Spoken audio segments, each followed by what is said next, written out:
Evangel ministries നിങ്ങൾക്കായി അവതരിപ്പിക്കുന്ന തിരുവചനം.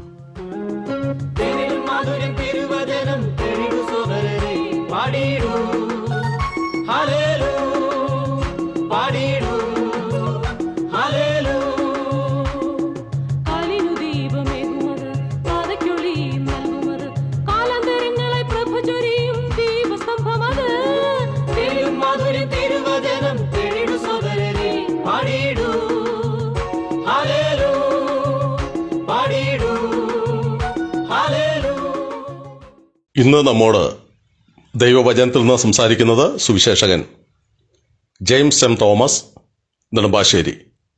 പ്രാർത്ഥനയോടെ ശ്രദ്ധിച്ചാലും.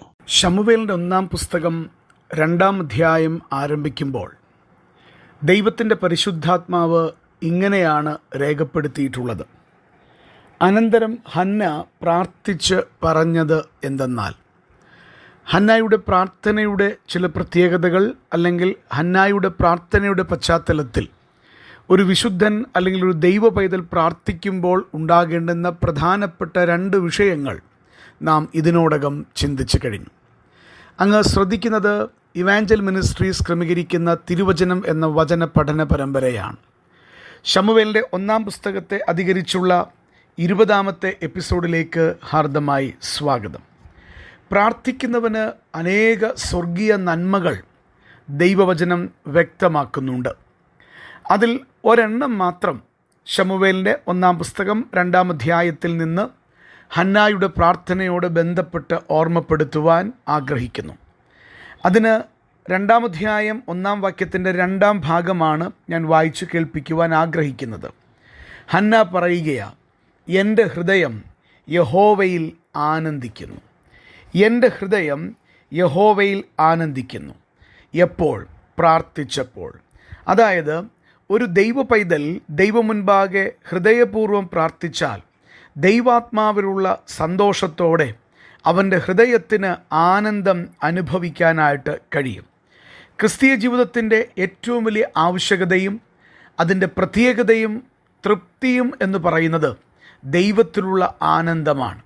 സ്വർഗത്തിലെ ദൈവം എൻ്റെ പ്രാർത്ഥന കേൾക്കുന്നുവെന്നുള്ള വലിയ തിരിച്ചറിവ്, ഞാൻ പ്രാർത്ഥിക്കുന്നത് ദൈവഹിതപ്രകാരമാണ് എന്നുള്ള വലിയ ബോധ്യം, ഇതെല്ലാം ഒരു ഭക്തനെ സംബന്ധിച്ചിടത്തോളം അവളുടെ ഹൃദയം ദൈവമുൻപാകെ ആനന്ദിപ്പാനുള്ള മുഖാന്തരങ്ങളാണ്. 17-ാം അധ്യായം 22-ാം വാക്യം സദൃശവാക്യത്തിലേക്ക് വരുമ്പോൾ നാം ഇങ്ങനെയാണല്ലോ വായിക്കുന്നത്, സന്തുഷ്ട ഹൃദയം നല്ലൊരു ഔഷധമാകുന്നു, തകർന്ന മനസ്സോ അസ്ഥികളെ ഉണക്കുന്നു. സന്തുഷ്ട ഹൃദയം നല്ലൊരു ഔഷധമാണ്, തകർന്ന മനസ്സോ അസ്ഥികളെ ഉണക്കുന്നു.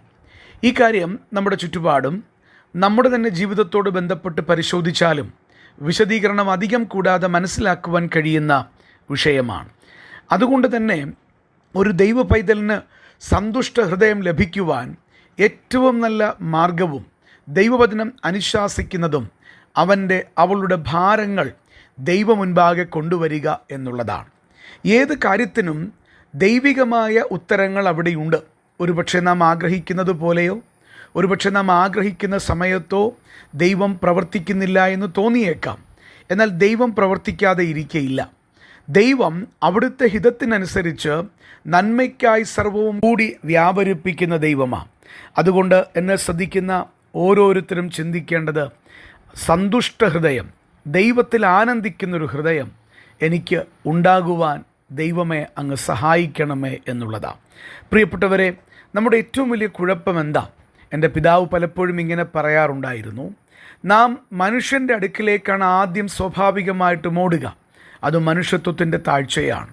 എന്നാൽ മനുഷ്യൻ്റെ അടുക്കൽ പരിഹാരം വരാതെ കാര്യങ്ങൾ കുഴഞ്ഞു മറിഞ്ഞ് വല്ലാത്ത സ്ഥിതിയിലാകുമ്പോൾ അനേകരും ദൈവത്തിങ്കലേക്ക് തിരിയും. അങ്ങനെയാണെങ്കിൽ ആദ്യം തന്നെ ദൈവമുഖത്തേക്ക് നോക്കിയിരുന്നെങ്കിലോ? മനുഷ്യൻ്റെ മുഖത്തേക്ക് നോക്കി ഉണ്ടാകുന്ന നിരാശ, അതിൻ്റെ തകർച്ചയും തളർച്ചയും നമുക്ക് ഒഴിവാക്കാമായിരുന്നു. അതുകൊണ്ട് ഹന്ന ചെയ്ത വിഷയം, അവളുടെ ജീവിതത്തിൻ്റെ ഏറ്റവും തകർക്കുന്ന അനുഭവങ്ങളിൽ അവൾ ദൈവത്തോട് പ്രാർത്ഥിച്ചു. അതുകൊണ്ട് അവളുടെ ഹൃദയം ദൈവമുൻപാകെ ആനന്ദിക്കുവാൻ കർത്താവ് കൃപ ചെയ്തു എന്നുള്ളതാണ്. അപ്പോസ്തലനായ പൗലോസ് ഫിലിപ്പ് ലേഖനം 4-ാം അധ്യായത്തിൻ്റെ 4-ാം വാക്യത്തിൽ പറയുന്നത് നമുക്കറിയാം. കർത്താവിൽ എപ്പോഴും സന്തോഷിപ്പീൻ, സന്തോഷിപ്പീൻ എന്ന് ഞാൻ പിന്നെയും നിങ്ങളോട് പറയുന്നു എന്ന്. പ്രിയപ്പെട്ടവരെ, ചൂടേറിയ രംഗങ്ങളിൽ കർത്താവിനെ അനുഭവിച്ചറിഞ്ഞ ഹന്നായുടെ ഹൃദയം ദൈവത്തിൽ എങ്ങനെയാണ് ആനന്ദിക്കാതിരിക്കുക? ഇവിടെ നിന്ന് ഞാനൊരു പാഠം പറയാനായിട്ട് ആഗ്രഹിക്കുന്നു. ദൈവത്തിൽ ആനന്ദിക്കുവാൻ കഴിയാത്തതിൻ്റെ പ്രധാന കാരണങ്ങളിലൊന്ന്, നിരവധി കാരണങ്ങളിലൊന്ന്, നാം കർത്താവിൻ്റെ സന്നിധിയിൽ ദൈവത്തെ വേണ്ടതുപോലെ രുചിച്ചറിയാത്തതല്ലേ? ദൈവത്തെ വേണ്ടതുപോലെ രുചിച്ചറിയുവാൻ നമ്മുടെ ഹൃദയത്തിൽ വലിയ ആഗ്രഹവും തീരുമാനവും നമുക്കുണ്ടാകണം. അത് കർത്താവ് നമ്മെ സഹായിക്കുന്ന വിഷയമാണ്. തന്നെയുമല്ല, ദൈവവചനപ്രകാരം പരിശുദ്ധാത്മാവിൻ്റെ നിയന്ത്രണത്തിൽ നാം ജീവിക്കുന്നവരാണെങ്കിൽ ദൈവത്തെ സത്യമായി അനുഭവിക്കുവാനും കർത്താവിൽ ആനന്ദിക്കുവാനും അനന്തമായ ദൈവകൃപ ദൈവം തരാതെ ഇരിക്കയില്ല. ദൈവത്തിൻ്റെ വിഷയങ്ങൾ നമ്മുടെ സന്തോഷത്തിന് കാരണമായി തീരും. ദൈവത്തിൻ്റെ ആത്മിക സാന്നിധ്യം നമുക്ക് യാഥാർത്ഥ്യമായി അനുഭവപ്പെടും. പ്രിയപ്പെട്ടവരെ, ഈ നല്ല അനുഭവം നമുക്കുണ്ടാകണം. കർത്താവ് അത് ആഗ്രഹിക്കുന്നു. എന്നാൽ ഇതിനൊരു മറുവശമുണ്ട്.